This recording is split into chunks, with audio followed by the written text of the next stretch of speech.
Hello everyone, আসসালামু আলাইকুম। English পাওয়ার proof আয়োজিত প্রিপোজিশনের সেকেন্ড ক্লাসে তোমাদের সবাইকে স্বাগতম। আজকে আমাদের বাকি যে প্রিপোজিশনগুলো আমাদের এসএসসি পরীক্ষার জন্য প্রয়োজন হবে সেগুলো দেখার চেষ্টা করব ইনশাল্লাহ। প্রথমত আমরা দেখি বিলো এবং আন্ডার, এই দুটো শব্দ কিন্তু আমরা নিচে বোঝাতে ব্যবহার করি। এটা সাধারণ শব্দ, আমরা জানি বিলো অর্থ নিচে, আন্ডার অর্থ নিচে। কিন্তু বিলো এবং আন্ডার বিভিন্ন সার্কামস্টেন্সে একটু ডিফারেন্ট হতে পারে, অর্থাৎ এক এক জায়গায় আমরা বিলো ইউজ করতে পারি, আরেক জায়গায় আমরা আন্ডার ইউজ করতে পারি। যেমন কোনো কিছুর তুলনায় অন্য আরেকটা কিছু যখন নিচে আছে প্রকাশ করতে হয় তখন আমরা ব্যবহার করি বিলো, অর্থাৎ অন্য কিছুর তুলনায় সেটা নিচে আসে সেরকম কিছু প্রকাশ করতে আমরা বিলো ব্যবহার করি। ফর এক্সাম্পল আমরা বলতে পারি please do not right below the line, অর্থাৎ লাইনটির নিচে দয়া করে লিখবেন না। অর্থাৎ please do not right below the line, তাহলে দ্য লাইন এটার মাধ্যমে তুলনা বোঝাচ্ছে এই লাইনের নিচে যাতে কোনো কিছু না লিখে। His mark has below his friends, অর্থাৎ তার যে মার্ক সেটা তার বন্ধুর চেয়েও নিচে। A police sergeant is below an inspector, ইন্সপেক্টরের চেয়ে সার্জেন্ট কিন্তু নিচে। তাহলে তুলনা বোঝাতে গিয়ে আমরা যখন নিচু প্রকাশ করি তখন আমরা বিলো ব্যবহার করতে পারি। কিন্তু যখন আমরা কোনো একটা কিছু আবদ্ধ অবস্থায় নিচে আছে বোঝাই, অর্থাৎ উপরে এমন কিছু আছে যেটা মূলত আবদ্ধ করে রাখছে, সারাউন্ড করে রাখছে, সেরকম কিছু বোঝাতে গেলে আমরা আন্ডার ব্যবহার করতে পারি। যেমন আমরা বলতে পারি the cat is hiding under the table, তাহলে ক্যাটটার পুরো শরীরের উপর কিন্তু টেবলটা আবদ্ধ অবস্থায় থাকে। সো সেই ক্ষেত্রে আমরা ব্যবহার করতে পারি আন্ডার। তারপর নিয়ন্ত্রণ অথবা প্রভাব বোঝাতেও আমরা আন্ডার ব্যবহার করতে পারি। যেমন আমরা বলতে পারি the country is under a new administration, নতুন একটা প্রশাসনের নিকট দেশটি রয়েছে। তাহলে আন্ডার এবং বিলো এগুলা ইন্টারচেঞ্জেবলি ইউজ হতে পারে, এটা কোনো বিশাল কোনো মিস্টেক না। তবে তোমাদের মনে রাখতে হবে বিলো আমরা ব্যবহার করি কোনো কিছু তুলনা বোঝাতে গিয়ে নিচু প্রকাশ করতে, এবং আন্ডার ব্যবহার করে আবদ্ধ অবস্থা এবং নিয়ন্ত্রণ বোঝানোর জন্য আমরা আন্ডার প্রিপোজিশনটি ইউজ করতে পারি। এরপর আরও খুবই গুরুত্বপূর্ণ দুইটা প্রিপোজিশন হচ্ছে বিসাইড এবং বিসাইডস। একটার মধ্যে এস আছে আর একটার মধ্যে এস নাই। তাহলে এই এস থাকা এবং না থাকায় কিন্তু এখানে একটা বিশাল পার্থক্য করে ফেলতে পারে। যেমন বিসাইড যখন এস ছাড়া থাকে তখন এটার মিনিং হচ্ছে পাশে, অর্থাৎ কোনো কিছুর পাশে বোঝাতে আমরা বিসাইড ব্যবহার করতে পারি উইদাউট এনি এস। তারপর বিসাইডস যখন আমরা এস যুক্ত করে লিখব তখন এটার অর্থ হয়ে যায় তাছাড়া। এটা খুবই গুরুত্বপূর্ণ দুটো শব্দগুলো তোমাদের মাথায় রাখতে হবে, বিসাইডস কখন ইউজ করবা এবং বিসাইড কখন ইউজ করবা। তাহলে বিসাইড ইউজ করবো আমরা কোনো কিছু পাশে বোঝানোর জন্য। ফর এক্সাম্পল আমরা বলতে পারি he sat beside his mother all night, সে পুরো রাত তার মায়ের পাশে কি ছিল, বসেছিল। তারপর আমরা বলতে পারি there is a lamp beside my computer, আমার কম্পিউটারের পাশে একটা কি আছে, ল্যাম্প আছে, সেটা আমরা বলতে পারি পাশে বোঝাতে। কিন্তু আমরা যখন বিসাইডস বলবো একটা এস সহকারে তখন আমরা এটার অর্থ কি বলি, বাড়তি বা অতিরিক্ত কোনো কিছু বোঝাতে, তাছাড়া এরকম বলতে গিয়ে আমরা যেটা বলি সেটা হচ্ছে বিসাইডস। যেমন আমরা বলতে পারি we have lots of things in common besides music, অর্থাৎ মিউজিক ছাড়াও আমাদের মধ্যে অনেক কিছু কি রয়েছে, কমন রয়েছে। Besides working as a teacher, শিক্ষক হিসেবে কাজ করার পাশাপাশি he is owner of this business, সে এই বিজনেসটিরও কি ওনার। তাহলে আশা করি বুঝতে পারছো বিসাইডস এবং বিসাইডস। তাহলে চলো এর পরবর্তীতে কি আছে সেটা দেখা যাক। বাই খুবই গুরুত্বপূর্ণ একটা প্রিপোজিশন, আমরা অনেক সময় ইউজ করি। বাই শব্দটা অ্যাকচুয়াল অর্থ দ্বারা বোঝালেও এটা বিভিন্ন অর্থে আমরা ব্যবহার করতে পারি। যেমন প্রথমত আমরা দ্বারা, মাধ্যমে, অনুযায়ী, অনুসারে এটা অবশ্যই বোঝাতে পারি। যেমন আমরা বলতে পারি I am going to Cox's Bazar by bus, অর্থাৎ বাসের দ্বারা আমি কক্সবাজার যাচ্ছি, অথবা বাস নিয়ে আমি কক্সবাজার যাচ্ছি।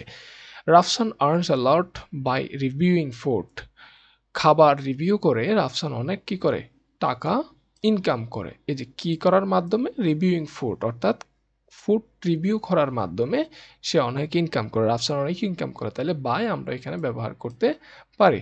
She gets her salary by cheque, সে চেকের মাধ্যমে তার স্যালারি পায়। তাহলে এই বাই দ্বারা কি বোঝাচ্ছে, চেকের মাধ্যমে বোঝাতে আমরা বাই ইউজ করতে পারি। এরপর পরিমাণ বা মাত্রা বোঝাতেও কিন্তু আমরা বাই ইউজ করতে পারি। যেমন আমরা বলতে পারি they won the match by 3 goals, অর্থাৎ তারা 3 গোলের মাধ্যমে ম্যাচটি জিতেছিল। Bangladesh won the match by 7 runs, 7 রানের মাধ্যমে বাংলাদেশ ম্যাচটি জিতেছিল। তাহলে এরকম পরিমাণ বা কোনো কিছুর মাত্রা বোঝাতে আমরা বাই শব্দটি প্রিপোজিশন হিসেবে ব্যবহার করতে পারি।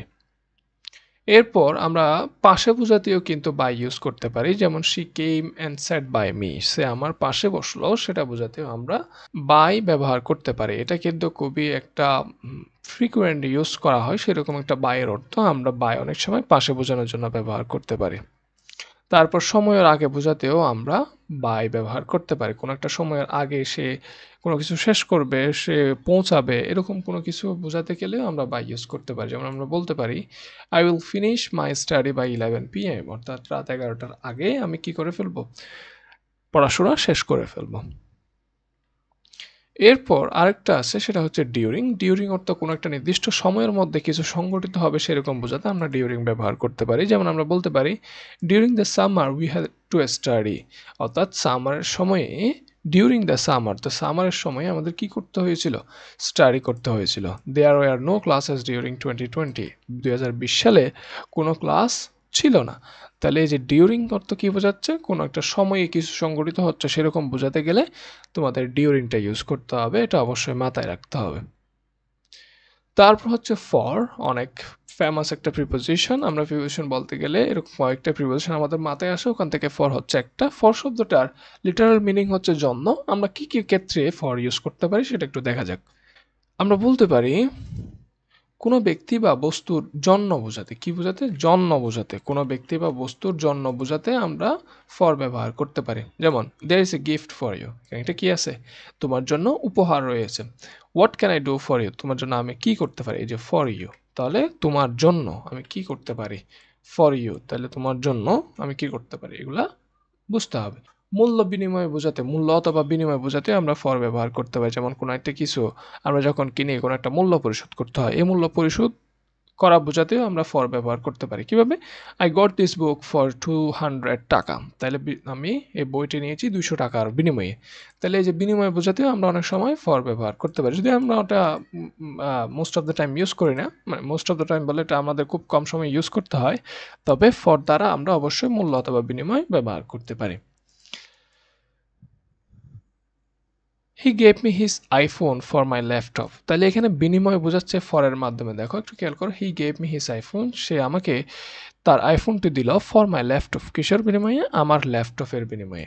ইনস্পাইট অফ, ইনস্পাইট অফ সত্ত্বেও, ইনস্পাইট অফ এর বাংলা অর্থ হচ্ছে সত্ত্বেও, এই সত্ত্বেও অর্থেও কিন্তু আমরা ফর ব্যবহার করতে পারি। অর্থাৎ আমরা যদি বোঝাতে চাই সত্ত্বেও এরকম কিছু বোঝাতে চাই, তখন আমরা ফর ইউজ করতে পারি। যেমন আমরা বলতে পারি for all his wealth, for all his wealth, এই ফ্রেজটার অর্থ দাঁড়াচ্ছে আসলে তার অনেক সম্পত্তি থাকার সত্ত্বেও হি ইজ নট হ্যাপি, সে কি নয়, হ্যাপি নয়। তারপর আমাদের আরো কমন প্রিপোজিশনগুলোর মধ্যে আরো দুটো প্রিপোজিশন হচ্ছে ফ্রম এবং টু। ফ্রম হচ্ছে অর্থ থেকে, আর টু হচ্ছে দিকে।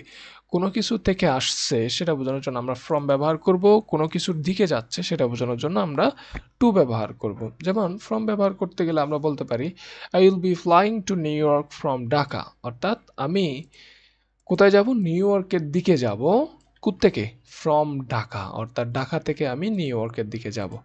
তারপর আমরা বলতে পারি হি সেভ দ্য চাইল্ড ফ্রম কিডন্যাপার্স, তাহলে সে এই চাইল্ডটিকে সেভ করছে, রক্ষা করেছে, কোত্থেকে, কিডন্যাপার্সদের থেকে সে চাইল্ডটিকে রক্ষা করেছে। তারপর আমরা ফর ব্যবহার করতে গিয়ে জন্ম অথবা উৎপত্তি স্থল বোঝাতেও পারি। যেমন আমরা কারো জন্মস্থল বোঝাতে বা উৎপত্তি, কোনো কিছু উৎপত্তি হওয়ার স্থল বোঝাতেও আমরা ফ্রম ব্যবহার করতে পারি। যেমন আমরা বলতে পারি জিয়া ইজ ফ্রম নরওয়ে, অর্থাৎ জিয়া থেকে আসছে, নরওয়ে থেকে আসছে। This apples are from Russia, Russia থেকে কি আসছে, রাশিয়ায় হচ্ছে এই অ্যাপলগুলোর উৎপত্তি স্থল, সেটা বোঝাতে আমরা this apples are from Russia বলতে পারি। এরপর কোনো সময় বা ঘটনার শুরু বোঝাতেও আমরা কি বলতে পারি, ফ্রম ব্যবহার করতে পারি। যেমন আমরা বলতে পারি I would say he was from 25 to 30 years old, অর্থাৎ দেখো এই যে 25 বছর থেকে 30 বছর বয়স, এটা শুরু করতে গিয়ে 25 বছর থেকে স্টার্ট হয়েছে, তাহলে কোনো একটা রেঞ্জ বোঝাচ্ছে, রেঞ্জের শুরু থেকেও আমরা সময় বা ঘটনার শুরু বোঝাতে আমরা ফ্রম শব্দটা প্রিপোজিশন হিসেবে এখানে ব্যবহার করতে পারি।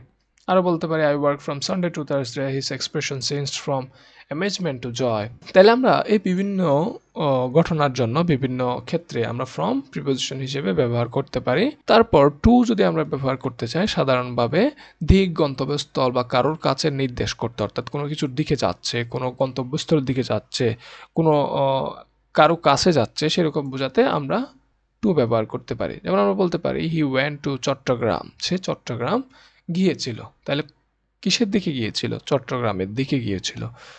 তাহলে তার উদ্দেশ্য যেদিকে সেদিকে হবে টু, যেমন সে চট্টগ্রামের দিকে যাচ্ছে অর্থাৎ two Chittagong.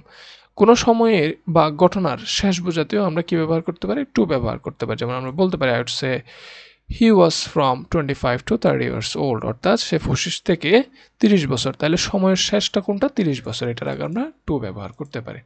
I work from Sunday to Thursday, to অর্থাৎ থার্সডে হচ্ছে শেষ সময়, শেষ সময়ের আগে আমরা টু ব্যবহার করতে পারি। আবার উদ্দেশ্য অথবা অভিপ্রায় বোঝাতেও কিন্তু আমরা অনেক সময় টু ব্যবহার করি। যেমন উদ্দেশ্য বোঝাতে গিয়ে আমরা বলতে পারি I set out to buy food, অর্থাৎ আমি বের হয়েছিলাম কিসের জন্য? ফুড বাই করার জন্য, অর্থাৎ খাবার ক্রয় করার জন্য। তাহলে এই টু শব্দটা কি জন্য ব্যবহার হচ্ছে? এখানে আমরা টু শব্দটা ব্যবহার করছি কোনো একটা উদ্দেশ্য প্রকাশ করতে। He was to face the viva, সে ভাইবা ফেস করতে গিয়েছিল। তাহলে তার উদ্দেশ্য কি? ভাইবা ফেস করা। তো আশা করি বুঝতে পারছো টু এবং ফ্রম আমরা কেন ইউজ করি। এবং এরপরে যে প্রিভিশনগুলো আছে তাহলে চলো এগুলো দেখা যাক। অফ একটা এফ দিয়ে আর একটা হচ্ছে অফ, দুইটা এফ দিয়ে। এই অফের অর্থ হচ্ছে এর, কিন্তু ও ডাবল এফ অফ এর অর্থ হচ্ছে বিরত থাকা। অফ শব্দ ও প্রিপোজিশন, এই অফ শব্দ ও প্রিপোজিশন কিন্তু দুইটার অর্থ ভিন্ন। কখন আমরা কোনটা ইউজ করব সেটা একটু দেখি। যেমন কোনো কিছুর এর বোঝাতে গেলে, অর্থাৎ কোনো কিছু এর সেরকম বোঝাতে গেলে আমরা অফ ব্যবহার করি। যেমন he is a cousin of mine, সে আমার একজন কাজিন। তাহলে আমার, এই যে আমার, এই শব্দটা বোঝানোর জন্য আমরা বলতে পারি অফ মাইন। তারপর আমরা বলতে পারি the nib of this pen, তাহলে এই the nib of this fan is broken. তাহলে অফ দিস প্যান এটার মিনিং হচ্ছে এই কলম এর, কলম এর বোঝাতে অফ দিস প্যান আমরা বলতে পারি। Karim is a teacher of this school, এই স্কুল এর শিক্ষক, এই স্কুলের শিক্ষক বোঝাতে আমরা অফ ব্যবহার করতে পারি অ্যাজ এ প্রিপোজিশন। বয়স নির্দেশ করতেও আমরা অনেক সময় অফ ব্যবহার করি। যেমন Jerry is a boy of 4, জেরির বয়স কত? 4 বছর। তাহলে অফ 4 এটার মাধ্যমে আমরা অ্যাকচুয়ালি বয়স নির্দেশ করতেছি। তাহলে এই ক্ষেত্রে আমরা অফ ইউজ করতে পারি। আবার উপকরণ অথবা কোনো কাঁচামাল নির্দেশ করতেও আমরা কি ব্যবহার করতে পারি? অফ ব্যবহার করতে পারি। অর্থাৎ কোনো একটা কিছু কি দিয়ে তৈরি হয়েছে সেটা বোঝাতে আমরা অফ শব্দটি প্রিপোজিশন হিসেবে ব্যবহার করতে পারি। যেমন this is a house of stone, অর্থাৎ এই বাড়িটি স্টোনের তৈরি। তাহলে অফ স্টোন মানে কি বোঝাচ্ছে? ওই স্টোন দিয়ে তৈরি সেটা বোঝাচ্ছে। This wine is made of glass, this wine shield হবে এখানে, ওয়াইন শিল্ড অর্থাৎ যে ওয়াইন শিলগুলো থাকে গাড়ির সামনে যে গ্লাসটা থাকে, অর্থাৎ দিস ওয়াইন শিল ইজ মেড অফ গ্লাস, অর্থাৎ গ্লাস দিয়ে ওয়াইন শিলটি তৈরি সেটা বোঝানোর জন্য আমরা অফ ব্যবহার করতে পারি। আবার উ ডবল এফ অর্থাৎ বিরত থাকা, এটা কখন আমরা ব্যবহার করতে পারি? স্থান বা সময়ের দূরত্ব বোঝাতে। Scientist are still a long way of finding a cure, অর্থাৎ একটা নিরাময় খুঁজতে সায়েন্টিস্টরা এখনও কি অনেক দূরে, অনেক দূরত্বে অবস্থান করছে সেটা বোঝানোর জন্য আমরা অফ ব্যবহার করতে পারি। We live of the main street, আমরা মেইন স্ট্রিট থেকে অনেক দূরে অবস্থান করি বা বসবাস করি সেটা বোঝানোর জন্য আমরা অফ ব্যবহার করছি। দেখো এখানে যদি আমরা একটা অফ দিতাম তাহলে আমরা মেইন স্ট্রিটের এরকম কিছু একটা অর্থ হইতো, কিন্তু আমরা যেহেতু ডাবল অফ দিছি এটার অর্থ হচ্ছে আমরা মেইন স্ট্রিট থেকে অনেক দূরে বসবাস করি। বিরত থাকা বা আলাদা করা বোঝাতেও আমরা কি ব্যবহার করতে পারি? অফ ও ডবল এফ ব্যবহার করতে পারি। He has made 10 days of college, অর্থাৎ সে কলেজ থেকে কতদিন বিরত ছিল? 10 দিন বিরত ছিল। He is finally of drugs, অর্থাৎ সে ড্রাগস থেকে বিরত হলো সেটা বোঝানোর জন্য আমরা অফ ব্যবহার করছি। সুতরাং আশা করি বুঝতে পারছো অফ কোনটা কোথায় কিভাবে ব্যবহার হবে। এরপর আছে আমাদের একটা কম্পাউন্ড প্রিপোজিশন ইনটু। ইনটু শব্দের অর্থ হচ্ছে দিকে, কোনো কিছুর দিকে যাওয়া। It's kind of like to এর মতো। তবে ইনটু বলতে আসলে বোঝায় ভিতরে কোনো কিছুর দিকে প্রবেশ করলে, অর্থাৎ একটা সারাউন্ডিং আছে ওটার ভিতরে প্রবেশ করছে সেরকম অবস্থা বোঝাতে আমরা ইনটু ব্যবহার করতে পারি। For example the teacher entered into the class, অর্থাৎ ক্লাসের মধ্যে প্রবেশ করছে, ক্লাসের ভিতরে প্রবেশ করছে, সেটার জন্যই আমরা কিন্তু এখানে কি ব্যবহার করছি? ইনটু ব্যবহার করছি। কিন্তু যদি আমরা বলি the teacher goes to the class হবে। আমরা যদি লিখতে চাই the teacher goes to the school, এটার মিনিং হচ্ছে সে স্কুলের দিকে যাচ্ছে। আর ইনটু দ্য ক্লাস এটার মিনিং হচ্ছে ইন্টার্ড ইনটু দ্য ক্লাস, এটার মিনিং হচ্ছে ক্লাসের ভিতরে প্রবেশ করছে। দেখো স্কুলের দিকে এটা জাস্ট দিক বোঝাচ্ছে, ওদিকে যাচ্ছে, কিন্তু ইনটু মানে হচ্ছে একটা ক্লাস, এটা একটা আবদ্ধ জায়গা, ওটার ভিতরে প্রবেশ করছে। আশা করি বুঝতে পারছো। পরিবর্তন বোঝাতেও কিন্তু আমরা ইনটু ব্যবহার করতে পারি, অর্থাৎ আগে একটা অবস্থানে ছিল এরপর আরেকটা অবস্থানে পরিবর্তন হচ্ছে, সেটা বোঝাতে আমরা ইনটু ব্যবহার করতে পারি। যেমন আমরা বলতে পারি ওয়াটার টার্নস ইনটু ভেপরস এট 100°C, অর্থাৎ 100°C কি হয়ে যায়, পানি বাষ্প হয়ে যায়, বাষ্পে রূপান্তরিত হয়ে যায়, সেজন্য আমরা বলতে পারি ইনটু। এখানে আমরা পরিবর্তন হওয়া বোঝাতে ইনটু ব্যবহার করতে পারি। আবার বলতে পারি হি বার্স্ট ইনটু টিয়ার্স, সে কান্নায় ভেঙে পড়লো। সে আগে এক অবস্থানে ছিল, এরপরে কান্নায় ভেঙে পড়লো, সেটা বোঝানোর জন্য আমরা ইনটু ব্যবহার করতে পারি। যদিও এগুলা কিন্তু এপ্রোপ্রিয়েট প্রিপোজিশনের আন্ডারে পড়ে, তবুও আমরা ইনটুগুলা এখানে এই অর্থে ব্যবহার করতে পারি যে এটা পরিবর্তন বোঝাচ্ছে। সো আশা করি বুঝতে পারছো ইনটু এই শব্দটার মিনিং কি বোঝাচ্ছে। এরপরে চলো দেখা যাক কি প্রিপোজিশন রয়েছে।